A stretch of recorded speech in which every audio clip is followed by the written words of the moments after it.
Assalamualaikum warahmatullahi wabarakatuh. Semangat pagi, ketemu lagi dengan channel GPSC, channel yang membagikan sedikit tentang pengalaman saya dalam merawat burung kicau. Baiklah teman-teman, pada kesempatan kali ini saya mencoba menanggapi murai batu mania yang ditanyakan itu tentang murai batu cabut bulu. Nah, ketika murai batu cabut bulu tersebut mematahkan sayapnya ya atau bulunya, itu kan dilihatnya kan kurang bagus ya kan teman-teman.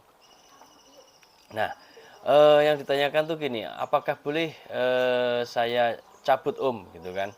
Nah, sebaiknya gini ya teman-teman, sebaiknya ketika murai batu yang kita miliki itu cabut bulu, sebaiknya sembuh dulu dari cabut bulunya gitu ya. Jadi usahakan sembuh dulu dari cabut bulunya. Nah, kalau pengalaman saya sendiri sudah saya buat di vlog ya, saya sampaikan di vlog, di playlist cabut bulu itu sudah lengkap ya, mulai dari terapi sampai ujiannya. Ujian itu maksudnya gimana?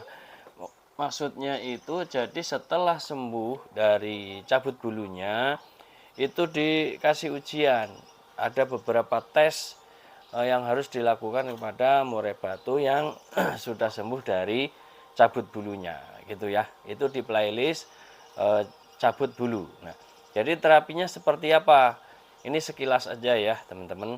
Untuk detailnya bisa dicari di playlist cabut bulu. Nah, di sana itu sudah lengkap ya, sudah komplit. Jadi intinya gini teman-teman ya, untuk proses ini ala saya ya, cara saya ya. Mungkin teman-teman murai batu mania yang lain berbeda dengan cara saya ya gitu. Kalau saya sendiri, saya menggunakan Pur Superpit untuk menyembuhkan murai batu yang cabut bulu. Nah, ini memang agak aneh ya teman-teman. Orang burung cabut bulu atau cabul kok malah dikasih Pur Superpit. Nah, gitu ya. Nah, ini hanya sebatas sepengalaman saya saja ya. Jadi kalau teman-teman nggak cara saya ini cara mentok paling akhir ya. Misalnya teman-teman udah pakai segala macam cara, mungkin lihat tutorial di vlog-vlog lain, tapi nggak sembuh juga. Nah, ini bisa dipraktekkan oleh teman-teman, yaitu purnya pakai pur superpit. Ini terapinya hanya waktu cabut bulu saja ya teman-teman. Kalau misalnya teman-teman itu tidak pakai pur superpit, ya ini hanya terapi saat cabut bulu saja. Kalau sudah sembuh nanti bisa dimigrasi atau ganti lagi ke pur awal. Gitu ya teman-teman. Jadi terapinya yang pertama yaitu tadi purnya pakai pur superpit ya. Terus jangkriknya berapa? Jangkriknya itu kasih 5 pagi 5 sore. Nah, kan 5 itu yang 3 atau 4 ekor itu kasih yang bersayap dan tanpa dipotong kakinya gitu ya. Jadi utuh. Ada sayapnya, ada kakinya gitu ya. Selama terapi cabut bulu, sebaiknya kaki dan sayapnya jangan dibuang. Jadi dikasihkan utuh gitu kan. Jadi cepuk untuk tempat jangkriknya itu yang atasnya ada tutupnya gitu ya, teman-teman, tutupnya. Jadi kalau dia loncat itu nggak langsung bablas tapi mentok gitu. Jadi nggak nyampe keluar gitu ya, nggak kabur lah intinya gitu. Jadi seperti itu ya teman-teman. Itu untuk pemberian jangkriknya. Nah, selanjutnya apa? Yaitu pemberian ulet bambu. Nah, ulet bambu ini sangat penting ya teman-teman.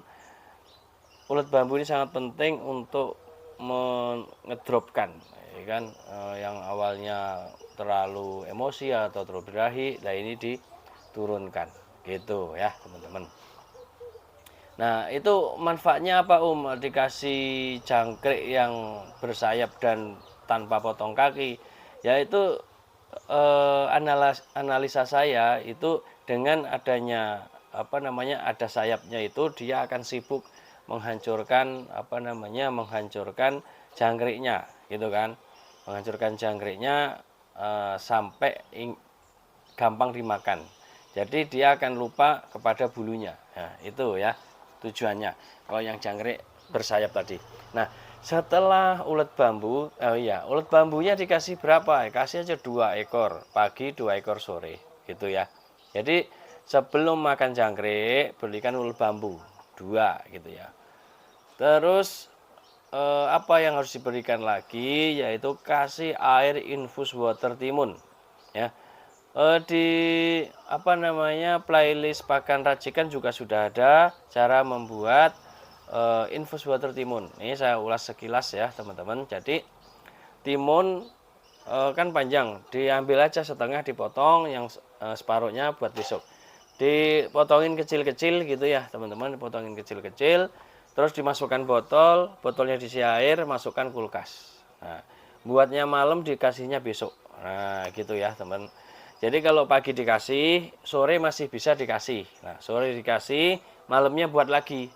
Nah, gitu ya. Jadi satu buah timun itu bisa buat 2 kali buat apa namanya air infus water timun, gitu ya.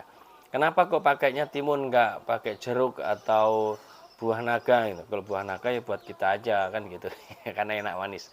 Kalau buat timun itu kan untuk menurunkan juga ya, minumnya untuk menurunkan kondisi tubuh dia gitu ya, menurunkan kondisi tubuh dia.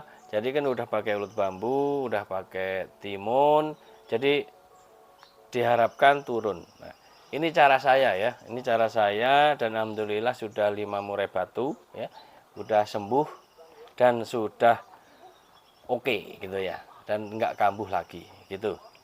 Ini cara saya ya, ini cara saya. Jadi kalau teman-teman mencobain vlog-vlog yang lain, ternyata oh kayaknya kok enak yang itu lah, silahkan dicoba. Kalau yang saya ini alternatif terakhir ya, gitu ya. Semua cara gagal ya sudah bisa dipakai.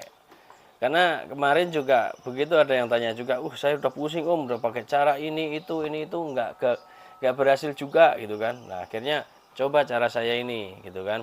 Tapi kayaknya tinggi banget deh om gitu kan. Ya coba saja, karena saya udah berhasil sampai 5 burung sembuh kan gitu. Ya terserah mau dicoba silakan, enggak juga nggak masalah kan gitu ya. Itu ya teman-teman terapinya. Terus mandinya bagaimana? Mandinya ikutin ya. Ikutin maunya. Dia mau mandi berapa kali sehari ya ikutin saja gitu ya. Terus jangan dijemur ya. Jangan dijemur. Udah pokoknya stop jemur. Pokoknya full rawatan apa namanya? Rawatan cabut bulu. Nah, pemberian EF-nya tadi yang dengan seperti itu dan infus water itu berapa lama sampai sembuh? Gitu ya, sampai sembuh. Terus apalagi om gitu. Ya jangan dikerodong siang malam. Usahakan dia itu sendirian, misalnya taruh di dapur atau deket dengan kamar mandi ya kan. Tapi sendirian diaplak, siang malam diaplak gitu ya. Siang malam diaplak tanpa melihat burung lain gitu ya. Kalau mendengar boleh om ya boleh aja. Tapi kalau ngelihat jangan. Karena kalau ngelihat dia akan kambuh biasanya begitu. Jadi harus jauh. Pokoknya jauh dari burung lain, entah burung murai, entah burung kecil-kecil, masteran, pokoknya jauh dari burung. Intinya gitu, sendirian intinya gitu. Gitu ya teman-teman, semoga ini bisa ada gambaran buat teman-teman. Kalau nggak jelas silahkan tanya di kolom komentar. Gitu ya teman-teman. Insya Allah akan saya tanggapi apabila sedang tidak sibuk. Gitu ya teman-teman. Demikian teman-teman, akhirnya wassalamualaikum warahmatullahi wabarakatuh. Semangat pagi.